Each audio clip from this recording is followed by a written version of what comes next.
शिव जी की महिमा जन जन तक पहुंचे, इसलिए सच्चिदानंद सीक्रेट्स हब आप सभी को शिव महापुराण की कथा सुना रहा है।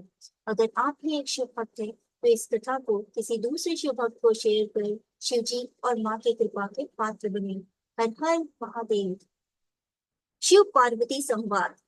भगवान शंकर की बात सुनकर पार्वती जी बोली, ये योगीराज, आपने पिताजी से जो बात कही है, उसका उत्तर मैं देती हूँ। आपने जो तप करने का निश्चय किया है, क्या वह शक्ति युक्त नहीं है? यही शक्ति सभी कर्मों की प्रकृति बताई गई है। इसी से इस चराचर संसार का पालन, संहार और रचना होती है। आप इस पर विचार करें कि यह प्रकृति क्या है और आप कौन है।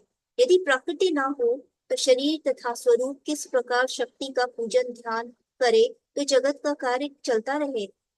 यह सुन भगवान शंकर ने कहा, हे पार्वती जी, मैं तप के द्वारा प्रकृति का नाश कर चुका हूँ। अब मैं तत्व रूप में स्थित हूँ। यह सुनकर पार्वती जी हंसकर बोली, हे योगीराज, आप कैसी बातें कर रहे हैं? थोड़ा सोच कर बताएं। यदि आपने प्रकृति का नाश कर दिया है, तो आप किस प्रकार विद्यमान है? संसार के सभी कार्य कैसे हो रहे हैं? क्या आप प्रकृति के तत्व को नहीं पहचानते? आप पुरुष हैं और मैं प्रकृति हूँ। आप मेरी कृपा पर ही सगुण होकर निष्ठावान हो, नहीं तो आप किसी भी कार्य को करने में समर्थ नहीं हो सकते। यह सुनकर शिव जी बोले, हे हिमाचल कन्या, यदि मैं माया रहित परमेश्वर हूँ, तो तुम श्रद्धा पूर्वक मेरी सेवा में तत्पर हो जाओ। और हे हिमाचल, हम तप करने की इच्छा रखते हैं। तुम्हारी यह कन्या चाहे तो प्रतिदिन हमारे दर्शन करने आ सकती है।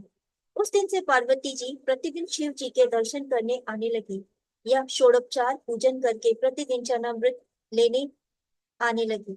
इधर तारकासुर के डर से पीड़ित हुए मुनि तथा इंद्र आदि देवता ब्रह्मा जी से बोले, कोई ऐसा उपाय करो जिससे शिव जी पार्वती को ग्रहण कर ले और हमारा कार्य सिद्ध हो जाए। इस कार्य के लिए देवताओं ने कामदेव को भेजा, परंतु शिव जी पर उसका कोई प्रभाव नहीं पड़ा। उल्टे शिव जी ने उसे भस्म कर दिया। हर हर महादेव।